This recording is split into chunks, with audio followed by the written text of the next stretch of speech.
What's up YouTube, Singularity here, and welcome to another episode in the Call of Duty Cold War Zombies series. And in this one we're going to be looking at the pistols and how effective they are against the zombies and the elites. So we're going to be looking at each of these, the 1911, the Magnum and the Diamatti.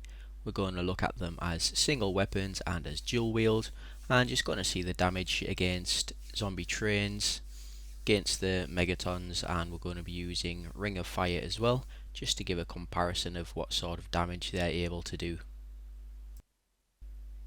So we're going to be doing this on the D-Machiner map, and we're going to be training in the spawn area, and we're going up to maybe around 29, 30, 31. Going to use those rounds as a comparison because the zombies have more health then, and it is round about the time most people exfil, because after that you don't get any bonus XP. So going any higher doesn't make much sense for a lot of people, especially if leveling. So let's jump into it and see what kind of damage we're doing with these weapons. So for each of these we are going to pack punch it all the way up to level 3 and upgrade it all the way to legendary just to get the max damage out of it, and we're going to be using pretty much the same attachments in all the weapons as well, just to make sure it's fair. So that includes the task force barrel to get the maximum amount of damage out of the weapon, and as you can see, a critical shot to the head we are doing up to 18,000 damage. It seems to switch between 18 and 16. I'm not really sure what the differences between some of these shots, but it's hitting 16,000 consistently, as you can see there. And so that's enough to one-shot any of these zombies with a critical hit.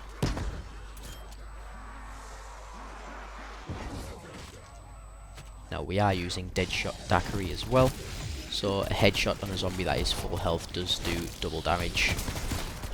And as you can see, we've got a insta-kill along with our Ring of Fire there, and it just absolutely melts the elite straight away. We will find another example where we don't have insta-kill, just to show you the proper damage that we can do on the elites.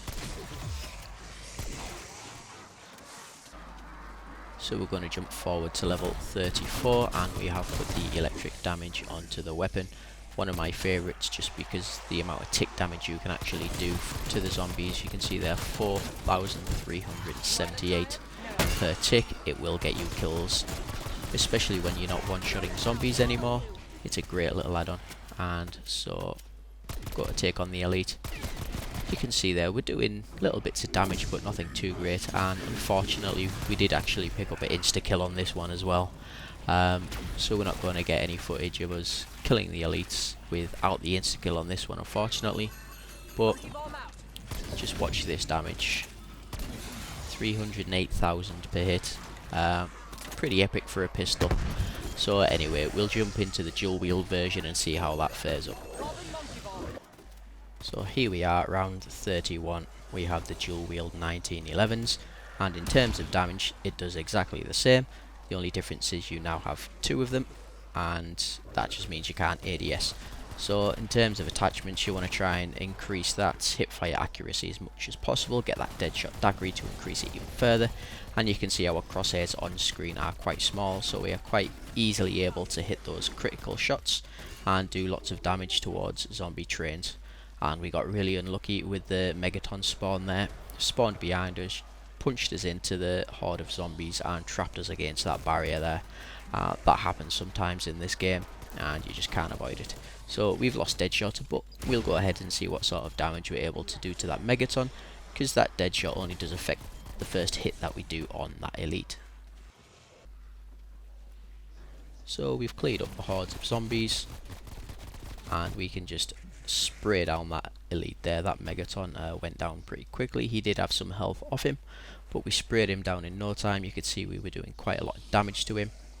So we'll stick on Ring of Fire now and see what sort of damage we can do against these bombers. Trying to line up some headshots wasn't working, so we'll just spray and pray. And there we go, both of them downed, no problem at all. Pop that Ring of Fire, spray them down, and they will be done within seconds. So here we are onto the next pistol, which is the Magnum. Single one, and we have it upgraded to legendary, pack punched up to level 3, and no ammo mod on. And we're just going to see what sort of damage we're outputting against these zombies. Try and get rid of that plague hound because they are the most annoying thing ever. So in terms of critical hits, we're doing over 31,000 damage and 15,676 once that zombie has already been damaged. So 31,000 damage for a single hit to a zombie from the Magnum is quite a big number. As we can see, it's a lot higher than what we were getting from the 1911. And it's one-shotting zombies all the way up to our exfil point of level 31. So things like insta-kills, don't really need them because you're only going to do less damage, especially when you're doing critical hits. Shots to the body, around about 3,000, just under I think 2,900. So again, that's about 1,000 more than what we were doing with the 1911. So the overall damage output is quite a bit more than what the 1911 was doing. And with this, you can see taking care of these trains of zombies is absolutely no problem. All you want to do is just keep aiming for that head. I am hip firing at the moment. You can ADS with that dead shot and get the headshot straight away as well. But I found hip firing with this weapon was very effective, and also gives you quite a wider field of view so you can see where zombies are coming from. But just using the ADS as an example there against the hip fire, and again we're able to take care of these zombies no problem at this point.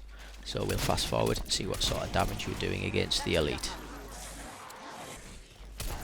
So here we are at the end of round 31, we've got our elite spawning, and we're just going to see how quickly we can try and take him down. Aiming for those headshots there. 15,500 damage. You can see we are taking quite big chunks of health off him, so you are going to want to aim for those headshots rather than body, because the body's not doing a lot of damage. So pop ring of fire, see what sort of damage we can do against the megaton bomber. Again, we're going to aim up for that headshot, and that was what, about 150,000 damage on him there, 9/10 of his health. Unfortunately, we did get zombies spawning, which kind of ruined it for us, so we would have had him down within 2 shots with that ring of fire. So let's jump over to the dual wield and see what we can do there. So here we are with our dual wield magnums fully upgraded again. I'm not sure if we had the task force barrel on in the first video for the Magnum, because as you've seen there, we just did 40,000 damage headshot. I don't know if that was because the zombie was closer and it did more damage or what. But damage still roughly the same. Shots to the body still going to be roughly the same. And we're just going to see how effectively we can take our train of zombies here.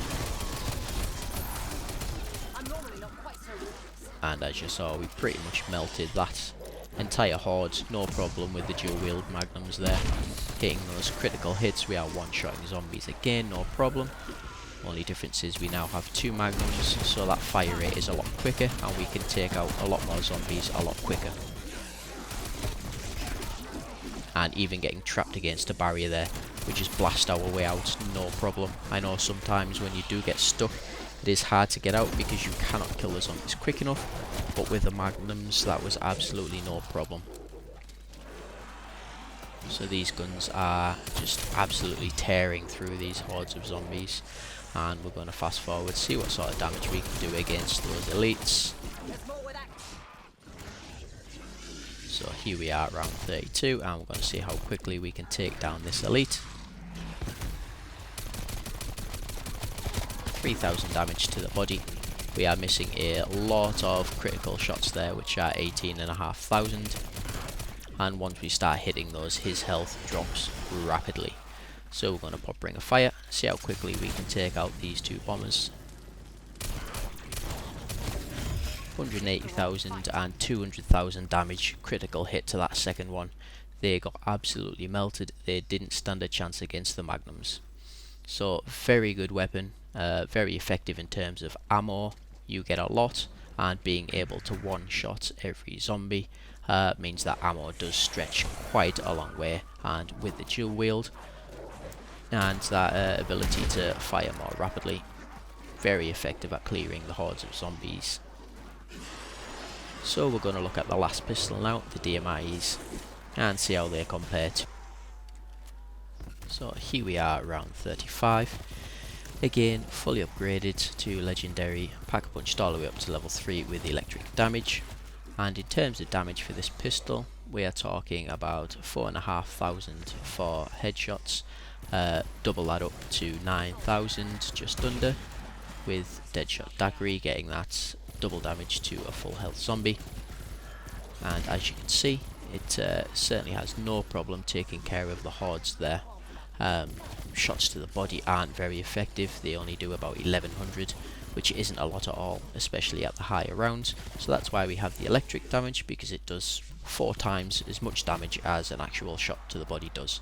So definitely effective with this burst pistol. We're able to take out these hordes absolutely no problem at all, and with pretty fair damage towards the elite there, we're able to take his health down pretty quickly as well. So we're going to put Ring of Fire, see what sort of damage we can do against these bombers, which is going to be the max amount we can do.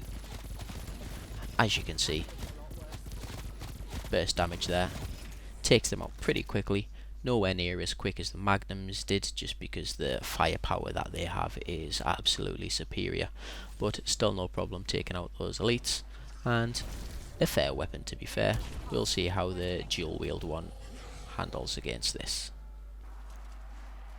So here we are, round 30, we have a dual wield Diamattis, fully upgraded legendary, pack punch level 3, and our electric damage once more. And we're just going to gather up a horde of zombies here, see what sort of damage we can do, how quickly we can take them out. Numbers are exactly the same as before, just under 9,000 critical headshot for that first, and 4.5 for the second. And as you can see, we absolutely tear apart that horde of zombies there, no problem whatsoever.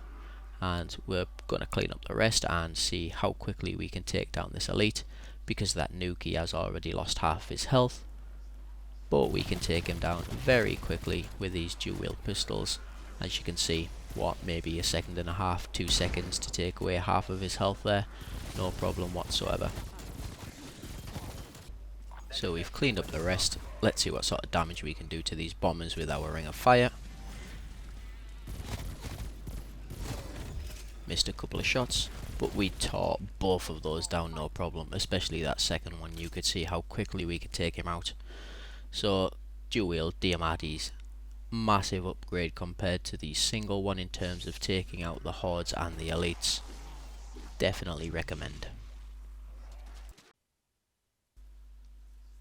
So that is it, that is our overview of the pistols, and definitely something people should consider, especially over SMGs and a lot of the assault rifles, just because of the damage it puts out, especially the critical hit damage when you have a Deadshot Daggery is just insane.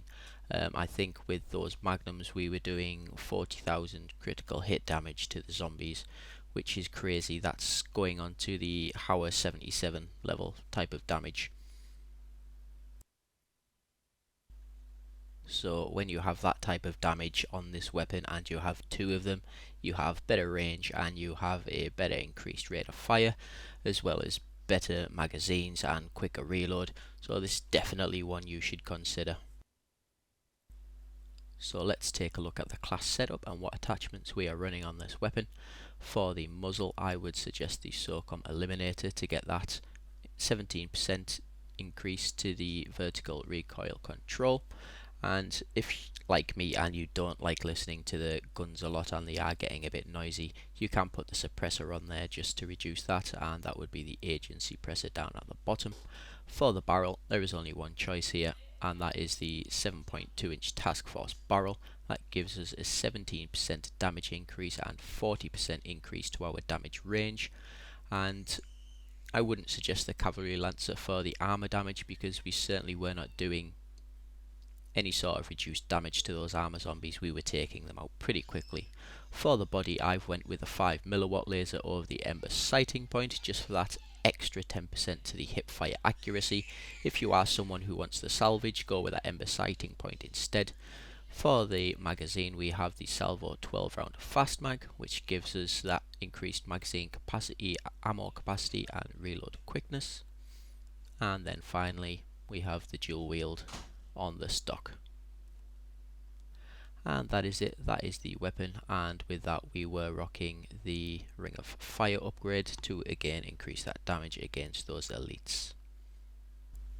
If you found this useful at all, drop a like, leave a comment below with what you thought of these weapons, and if you want to see more content like this in the future, hit that subscribe button, and I will see you in the next one.